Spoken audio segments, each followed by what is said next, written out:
Deputy mayor చేశాడు ఉందాగా చక్కగా అర్థమయ్యేలాగా అడగండి. మీకు సమాధానం చెప్పకపోతే పోరాటం అనండి. మేము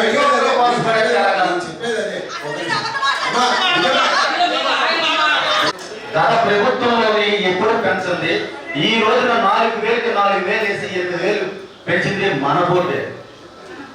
21 నుంచి 26 రూపాయలు చేసిన మనకే పేరు ఉంటుంది అధ్యక్షుడు.